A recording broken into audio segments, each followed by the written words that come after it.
Good morning! Welcome to our YouTube channel, Barangay Lupon in Action. Karon nga episode, atong tubagon ang pangutana nga kung doon na ba'y authority ang lupon sa barangay nga mositol sa dispute or complaint concerning the collection of some amount of money amounting to 1 million.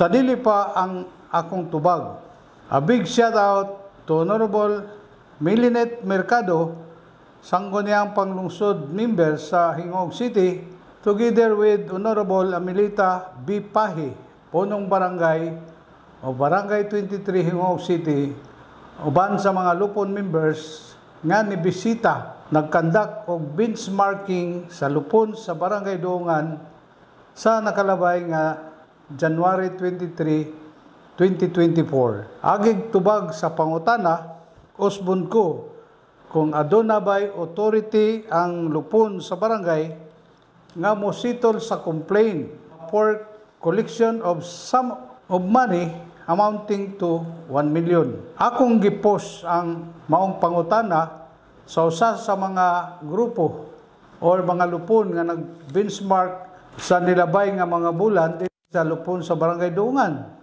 o ang Barangay Secretary mismo ni tubag dili nila dawaton ang maong reklamo tungod sa kadako sa amount nga involved. Imagine 1 million. Ang akong tubag para sa ako, yes, ang lupon sa barangay adunay authority to settle the complaint regardless of the amount tungod kay a general rule as provided for under the revised Katarungan Pambarangay Law, particularly Section 408 of RA 7160, declares that all disputes are subject to barangay conciliation proceedings.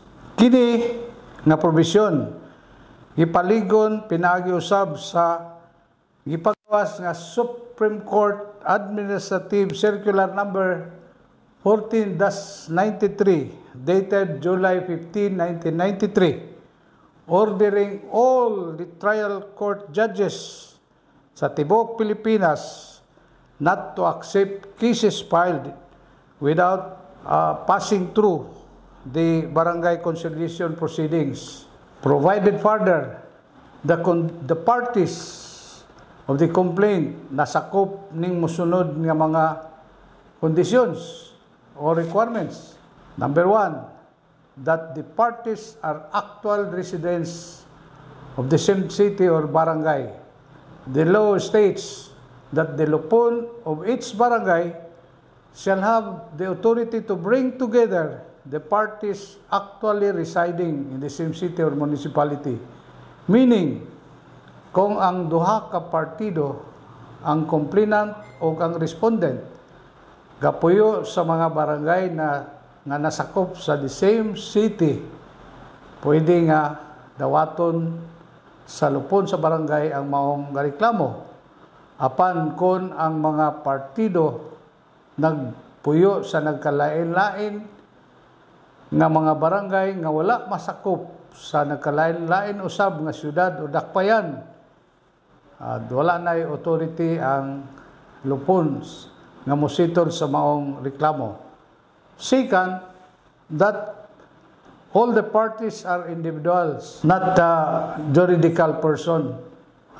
The law states that any individual who has a cause of action against another individual involving any matter within the authority of the lupon may complain orally or in writing to the lupon chairman of each barangay. It is very clear in this provision that both parties are individual, not juridical person, like companies, associations, lending institutions, partnership, or any association or organization or recognized by the government. kasagaran man gud mahitabo sa mga barangay nga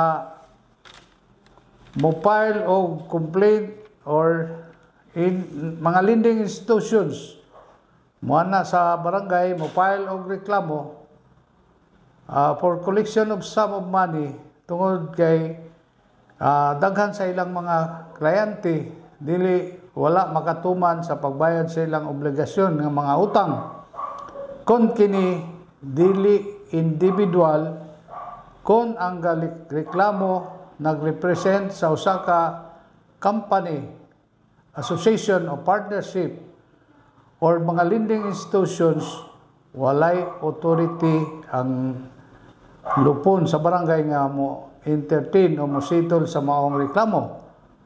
Apan kung kay ang balaod nag-ingon na kinahanglan ang mga partido, the complainant or respondent kinahanglan individual. Not even a representative is allowed. Wala gani gitugot sa balaod, sa lupon or sa katarungan pambarangay ang usa ka SPA or Special Power of Attorney. So kinahanglan gyud nga ang mo-file is an individual, not a juridical person. Ang 1 million nga mao'y subject matter to the dispute is immaterial tungod kay ang kinidili mao'y mabasihan pagdetermine sa jurisdiction sa lupon to settle sa maong reklamo such as the collection of sum of money. I hope kining maong short video presentation nakahatag dugang mga information or pagtulunan mahitungod sa katarungan pambarangay. Kung kamo naka-uyon, please like, share, subscribe, and click the notification bell para automatic kamo nga ma-updated sa mga succeeding short video presentations sa atong YouTube channel, Barangay Lupon in Action. Kini na usabang inyong higala, si Kapitan Bert Enriquez. Maingon daghan salamat and God bless us all.